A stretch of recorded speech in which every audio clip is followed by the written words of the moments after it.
Hey, welcome in. We're going to try to do this a couple days a week, a little thing that I call Today in Crazy. It's a part of hour number 2 of the Bruce Hooley Show, usually at 12:20, although we may move that around. But if you missed Today in Crazy on today's show, after the live stream ended on some of these platforms at noon, I wanted to share with you a couple of things that certainly qualify under the heading Today in Crazy. Let's start with column out of the Chicago Tribune by a woman named Shakia Taylor. And Shakia Taylor, the column says, with NIL, Caitlin Clark could be ushering in a new era of WNBA endorsements. Yes, because doesn't it make total sense that if Caitlin Clark goes and plays in the WNBA next year, which she doesn't have to because she has a year of eligibility remaining at Iowa as a fifth-year COVID year, but doesn't it make sense that every WNBA player would have, well, I don't know, let's look up Caitlin Clark's endorsement list. Gatorade, State Farm, Nike, Buick, Topps, and H&R Block.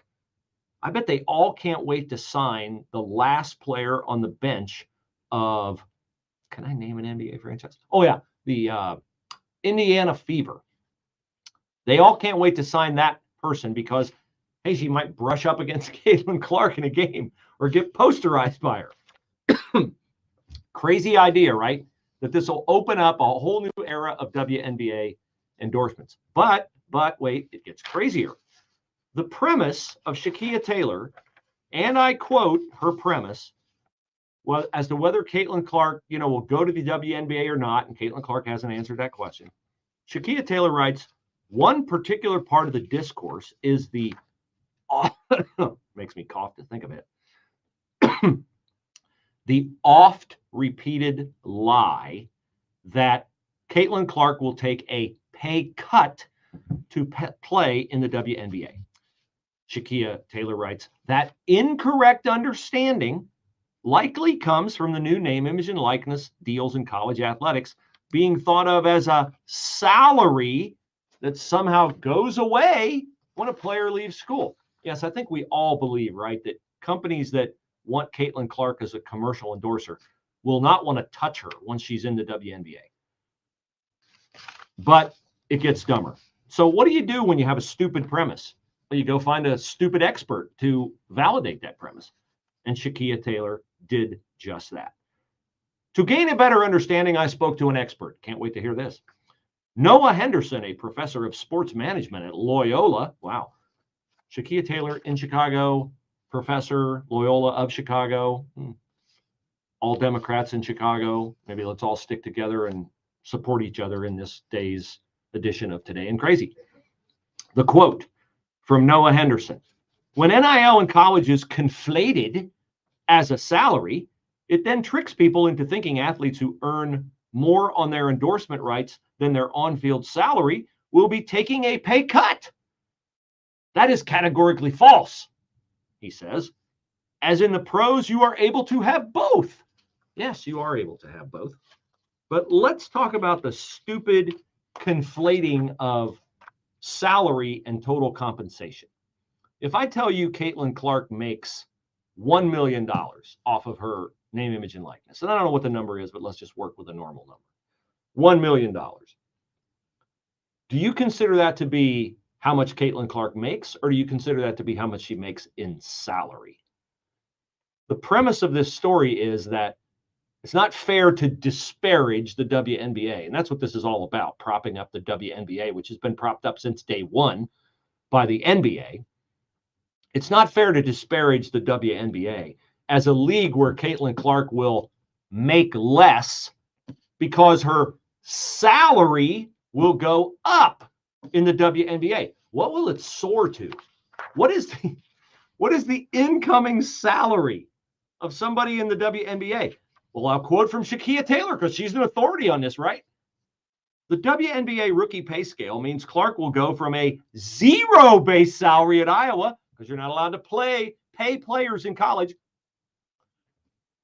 a zero base salary, to one slightly above $76,000.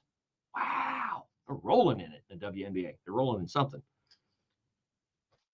So her argument is that, well, Caitlin Clark will make $76,000 more. And she might, but my guess is advertisers pay for what? Eyeballs, right? How many eyeballs are on my product? How many people are influenced by my influencer? State Farm, Gatorade, Nike. Do you think they're doing a calculation in their mind as they talk with Caitlin Clark about how much they'll pay her to stay at Iowa, where she has a loyal following, not just at Iowa, but in the Big Ten and around the nation in women's basketball? Is there more interest in NCAA women's basketball as a whole than there is in the WNBA? Well, a good way to tell would be TV ratings, right? Eyeballs on sets, like who's watching. All right, so I looked up the TV ratings of Iowa's game against Nebraska on Sunday, 1:00 p.m., Sunday afternoon.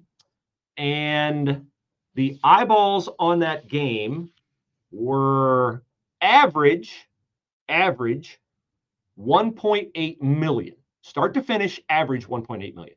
Is that the highest this year on Iowa? No. The highest this year on Iowa was during their game against Ohio State a couple weeks ago, 1.93 million. 1.93 million.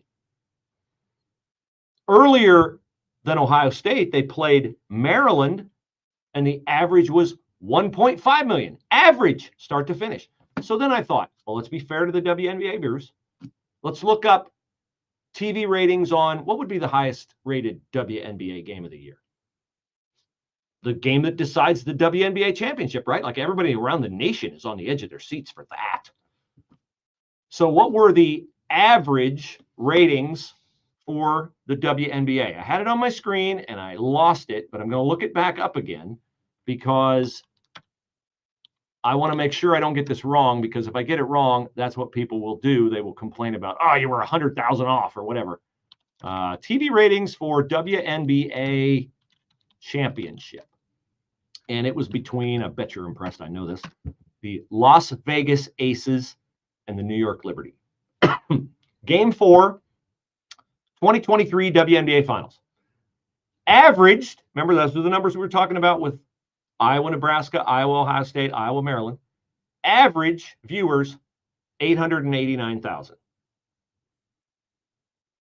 Yes, that's about half of the average viewers for Nebraska and Iowa, for Ohio State and Iowa, for Maryland and Iowa. Peak audience for the WNBA Game 4 decisive final. Peak, 1.3 million viewers. So at peak, the WNBA championship got at least 200,000 fewer viewers than the third highest average viewership of a Caitlin Clark game that I know of this year. And there might be another higher one than Maryland, 1.5 million. This is such a stupid story from the Tribune. It is written to prop up the WNBA that, like, no, you don't lose your earning power when you go to the WNBA.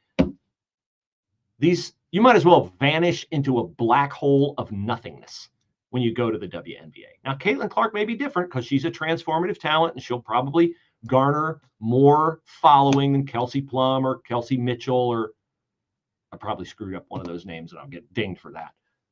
But the effort people go to, as if Caitlin Clark's total compensation at Iowa is not the number that Caitlin Clark pays attention to, but you'll go, wait.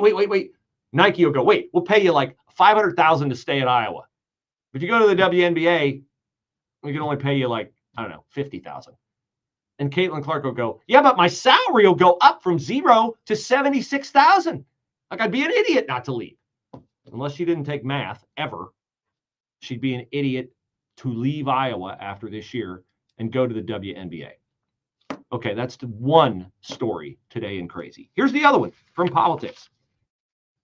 Republicans work to recruit female and minority candidates, even as they criticize diversity programs. Now, this sounds like something I could get into, right? You're saying one thing, you're doing another. You're criticizing DEI programs, but you're recruiting minority candidates. So I thought about this. Did you know today they're trying to fill George Santos's seat in New York? They got a big snowstorm. They don't know if they're going to have much voter turnout. But who are the Republicans running to replace George Santos? Well, they're running one of those evil minority candidates, those disingenuous Republicans who hate DEI, are running an Ethiopian immigrant, Mazai Philippe. a former Israeli paratrooper, and the mother of 7. So she's a minority like twice over, Ethiopian and a woman. And the Republicans are running. And there are others, there's a bunch of them listed in this story. We've got George Logan, parents came to the U.S. from Guatemala, running in Connecticut. Kevin Lincoln, Black Hispanic mayor in Stockton, California. Maya Flores, who's run before down on the Texas border. So the Republicans are running minority candidates. And the Democrats are highly critical of this because, you can't run minority candidates if you're going to criticize DEI programs. Here's a quote from Susan Delbane, chair of the campaign arm for House Democrats. They mock diversity and equity, and they put forward policies that go against diverse communities across the country. Yet they are seeking candidates to represent those communities. Let me explain it to you, Susie Poo. Diversity, equity, and inclusion awards positions to people not on the basis of merit, but on the basis of immutable characteristics like race, sex, ethnicity. There is no merit in a DEI hire. You're not hiring the best person on the basis of DEI because you don't need DEI to hire the best person. This doesn't mean that the best person can't be Black, Mexican, Hispanic, Asian, female. The best person can most assuredly be that. But they don't need you to put your foot on the scale like Mark Cuban has admitted doing with the Dallas Mavericks to give people jobs that, if they weren't a minority, would we really give them the job? That is artificially manipulating an outcome, which is what DEI does. Republicans seeking minority candidates, and I'm not going to say this for sure, but they're Republicans, so they're stupid, so they may not be doing it. But I presume that if they have candidate A and they go before this, board answering questions, why would you be a good candidate, whatever, and they have candidate B, and candidate A is, God forbid, a white male, and the other candidate is like this woman running in New York, Ethiopian, Israeli paratrooper, mother of 7. I'm going to go out on a limb and say the Republicans who want to get the seat that the candidate is running for are going to decide who gets to run based on what? That's right. Who's the best candidate who can win? Who's the most qualified?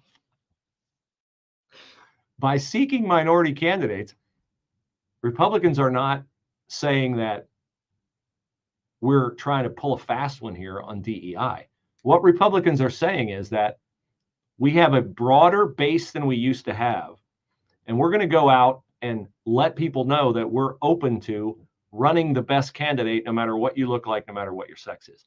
You know what Democrats are saying when they say DEI has to survive?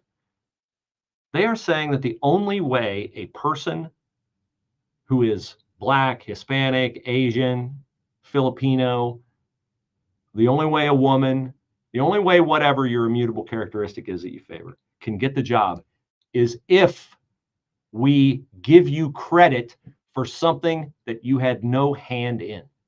Your immutable characteristics, your race, your gender, your sex. There is no such thing as gender.